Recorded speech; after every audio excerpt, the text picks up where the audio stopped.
WCBI News at 6 starts now.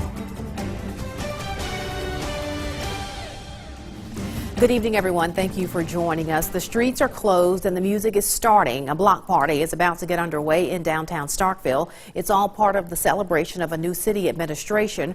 Earlier today, the first woman to hold the mayor's gavel took the oath of office in Starkville. Shortly before noon, Lynn Sproul was sworn in as the new mayor. WCBI's Parker King is live in Starkville with the details. Thanks, Andrea. The day began with an interfaith prayer service at Unity Park, which was followed by a breakfast at the second floor of the Starkville City Hall. The mayor was sworn into office by Chancery Judge Dorothy Collum. Sproul is ready to get started working with the board and for the people. Now I get to talk about the things that I want to do from a governmental perspective. I want to speak about education and economic development and events and entertainment and parks. I mean, all those things are things that I think are critical to what we can do in the next 4 years. I'm very excited about getting all of that done, and it's going to take all of us. It's going to take all of us to come together and make those things happen. And if you were here about an hour ago, there was no one here. Now people are coming to the downtown area to celebrate this event. And for the rest of the evening, it's going to be filled with food, entertainment, and fellowship. Live in downtown Starkville, Parker King, WCBI News. Andrea? All right, Parker, thanks so much. Meanwhile, two new faces are joining the Starkville Board of Aldermen. Patrick Miller is the new Ward 5 alderman. The seat was left vacant by the new Greater Starkville Development Partnership President Scott Maynard. Sandra Sistrunk is back in city politics. She was sworn as the Ward 2 alderperson. She has previously served on the board. Aldermen were sworn in during a ceremony again this morning. Miller and Sistrunk both say they're excited to see what they can do to help make Starkville better.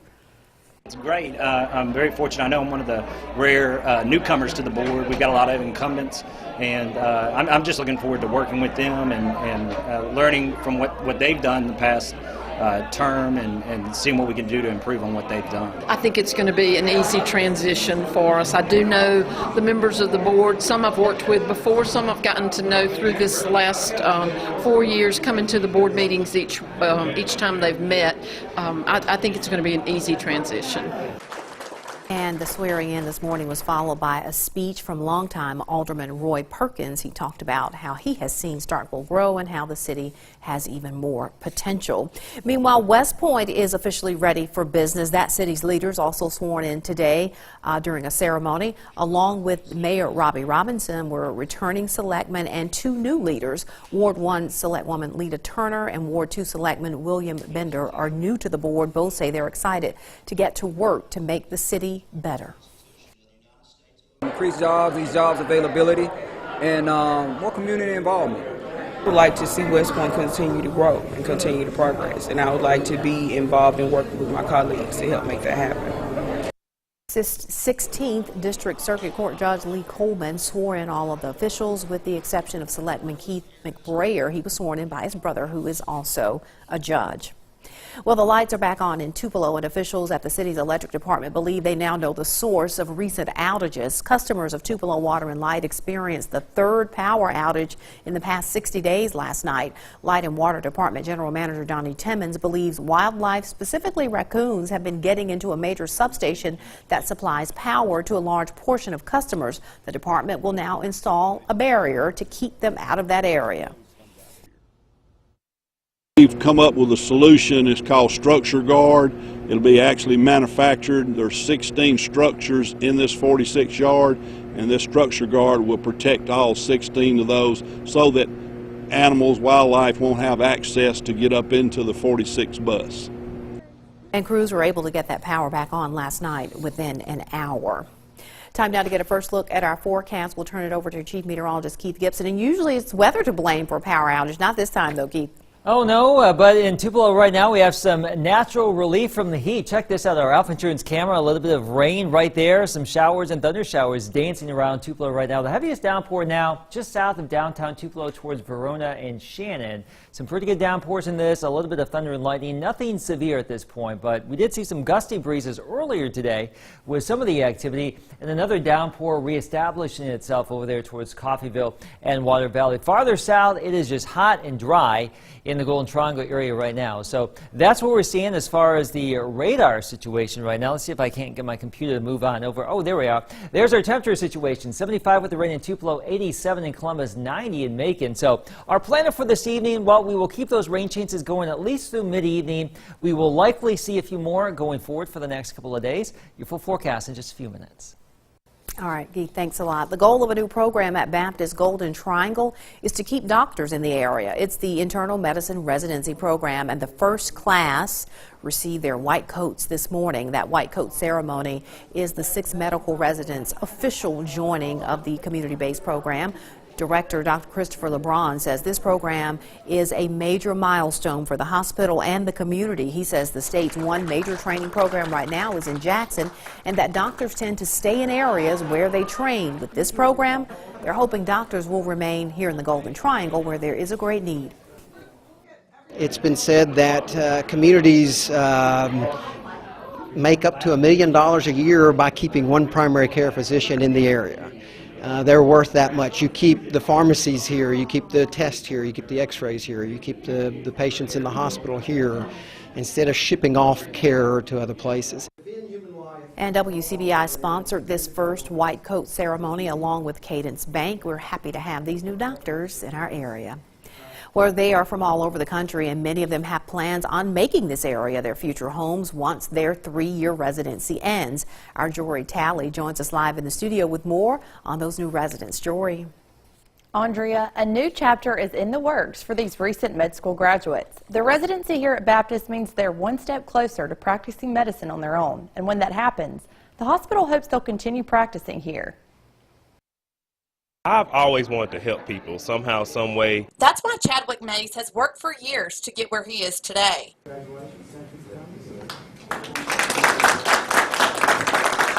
He's following in his dad's footsteps and plans on staying in Mississippi, caring for Mississippians. I've learned all the history about how, Mississippi has a large population of underserved areas. So my dad's in primary care and all that stuff, so I've been kind of told you're going to practice in Mississippi, and I've grown to love Mississippi. So as far as that goes, I'm staying. They can't get rid of me if they try it. Resident Eileen Ramos calls the countryside of California home and says it's that country feel that attracted her to the Golden Triangle. For a lot of us, this was our first choice, so we're really just so happy that even the hospital chose us as their first choice. So, I mean, the match is so complex and so emotional.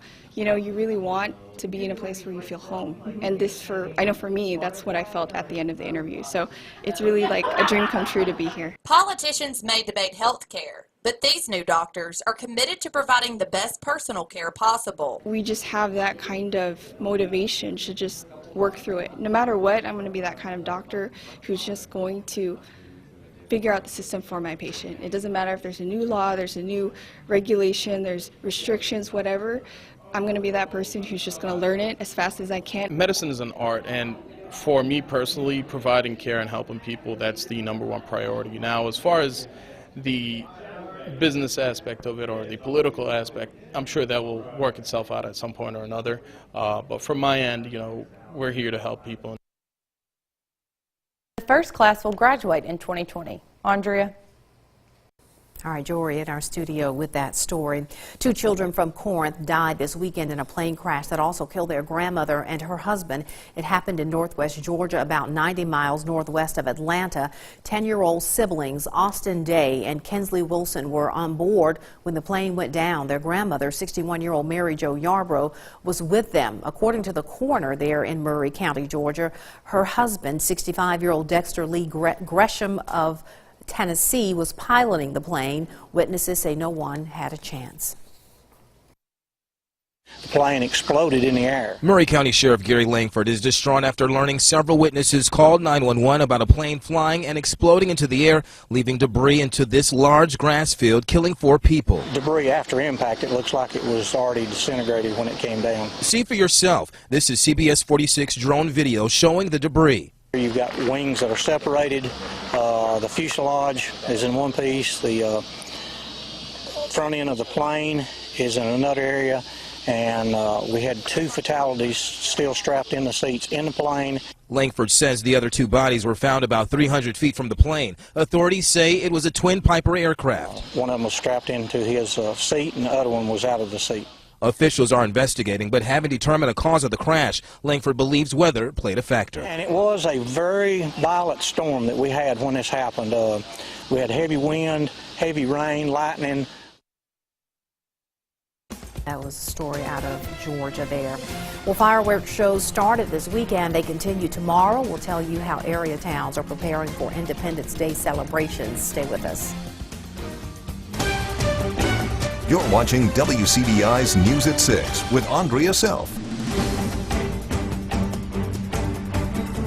Welcome back, everyone. A number of towns are putting the finishing touches on Independence Day celebrations for tomorrow. It takes months of planning to pull off a fireworks show. You have to secure a location, select a fireworks company, and line up vendors. Organizers at events also have to make sure there's enough electricity for their vendors and have security ready to help. However, this year is different than most. The weather is helping prevent a big concern at many of these fireworks shows. Well, first off, we've had some good fortune with Mother Nature. Everything's still pretty wet. It seems like it rains every day right now. Just something about that Mississippi humidity. It's always an afternoon shower firing up. So, number one, the ground's pretty wet, so that's a blessing. You know, some years when it's really dry, some fireworks shows get canceled because it's just too dry. You know, you're worried about a fire hazard, but we're not in danger of that. Just to be safe, those Starkville Fire and Police Departments will be at that fireworks celebration tomorrow. And speaking of 4th of July, there are plenty of family fun events going on in our area. A few of them actually kicked off this morning as of 9 o'clock, or will kick off in the morning as of 9. Lee County will be hosting its annual Brewer Parade, and Tishomingo County will also be celebrating. Other events surrounding fireworks will kick off around 5 p.m. in Millport, and Starkville will have its annual celebration. It kicks off at 5 with a whole timeline of events leading up to the big fireworks show that will be at 9 o'clock. You can get a full list of all of these events on our website, WCBI.com. And it does look like we'll have a few showers and storms in the region on the 4th of July, but it will be warm, it will be steamy. Upper 80s to low and mid 90s here in the Deep South. The full forecast is next.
Your first alert weather forecast with Chief Meteorologist Keith Gibson.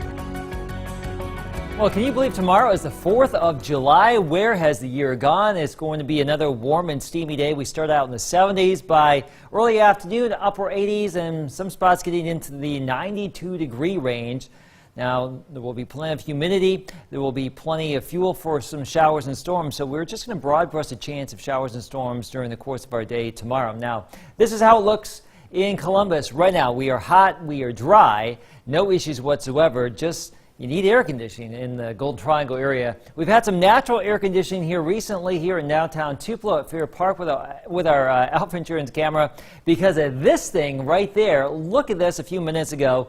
This is that storm cell near Verona, right there just south of Tupelo, and that is just a wall of rain with that little thunder shower right there, that little blip that is now collapsing over Verona. So we've had some pretty good downpours and some additional thunder showers trying to redevelop back out towards Bruce, and this is moving off to the east. Now, these won't hold together all evening, but they're still with us. Northeast of Tupelo, we've had some heavier rain. Some spots in and around Boonville and Prentiss County, maybe over 2 inches, and some gusty wind causing a little bit of tree damage in some spots earlier this afternoon. So that's wave number 1.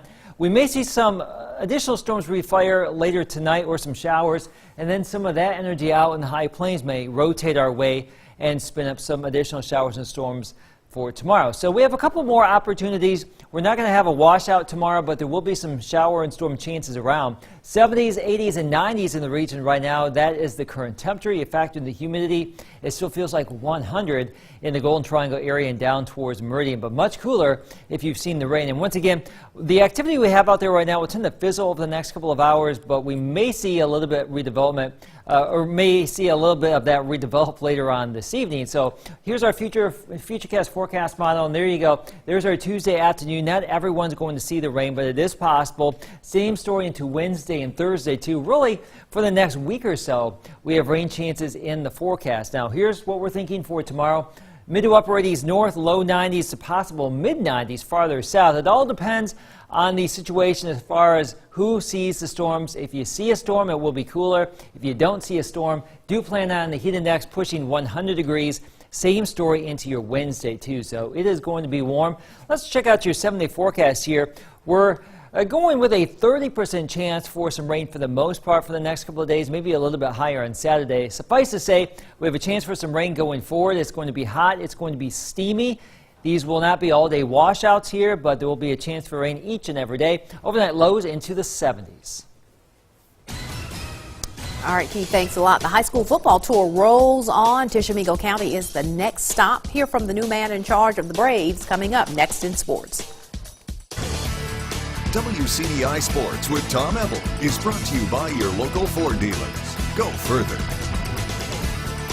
It's been 8 years since the Tishomingo County Braves have punched their ticket to the 4A playoffs. There's a new man in charge in Tisch County, and the Braves are looking to turn things around in 2017. Tishomingo County is stop number 15 on our 60 schools in 60 days marathon. WCBI's 60 Schools in 60 Days is brought to you by Toyota, Let's Go Places, and Emerson Animal Hospital, where your pets are family in West Point. It's a new era in Iuka. Ray Weeks takes over as the man in charge of Tishomingo County football. The new head coach returns to the game after a 2-year absence and is looking to turn things around for Braves football. It's just an opportunity to come in and try to rebuild another program, and work hard and, have some success. And I think it's a good opportunity here. It's a good area of the state to live in. It's a good school system and very intriguing opportunity. Football machine. Coach Weeks will bring his up-tempo style and more than a decade worth of football knowledge to the Braves. The players have had a chance to learn his new offensive system during spring practice. We've learned a lot. We had to get a lot in for the spring game, learn a whole new system. But we've done pretty good at spring game, and I think he's been good, been patient, been allowing us to get it all in, and he's been very helpful in it and all. Coach Weeks is bringing in a new offense. It's more a slot offense, and he's going to be a great coach. From what I've seen so far, he's a good guy, and he knows what he's doing, and I'm just ready to see how the rest of the summer goes with him and see how good he can work us and get us ready for the season. The Braves have 11 seniors on this year's team, and Coach Weeks knows he'll rely on them to set a good example for the younger guys. There's good leadership. They work hard, and they're willing to pitch in and help the younger guys. Just do whatever you ask them to do. So, that's been real positive. Had a good spring, and, just their work ethic and their positive attitude. The last winning season for the Braves came back in 2007. In 26 years of the school's existence, the team has made the playoffs only 6 times. Our expectations are to win the division and go to the playoffs, and anything other than that is, unacceptable. So, we've got high goals, and we're going to work hard to achieve them. But, we want to have a winning season. We want to get in the playoffs and see what we can do. Definitely win more than last year.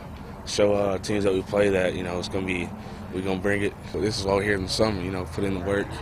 And if we didn't put in the work, I'd definitely see more than 3 games. We'd just like to get at least one playoff win as us seniors go out and for these upcoming kids and make it a good culture for them to be in. Tishomingo County will start their season on the road at Alcorn Central August 18th. On the high school football tour with the Tishomingo County Braves, I'm Jonathan Flippo with WCBI Sports. Here's the schedule for the rest of the week. Belmont, Boonville, Mantachie, North Pontotoc. And we'll go out through the weekend. Water Valley, Holka, and Victory Christian, a doubleheader on Sunday before Alabama week next week. Of course, you can go to our website to see the full schedule. And Audrey, Keith mentioned for throughout that whole sports camp, if you were with us at 5, you would have had 6 hamburgers. Really? No. 6 hamburgers. Don't believe it. All right. Go back after the break. All right, we still have some showers and thunder showers across the northern third of our area right now. Those will tend to go away. We still could see a little bit later on tonight, but if you live farther north, a better chance for rain this evening in the Golden Triangle area. I think we're going to stay dry here, so it's just warm and steamy, but more rain chances going forward for tomorrow, your 4th of July, and beyond. It's summer here. That's right. Just have a plan B. Our floor manager getting his squats in while he's giving us Hey, our he's time trying to cues. loosen up. He's been working out hard. I'm encouraged. Thanks, AJ. All right, that's the news at 6.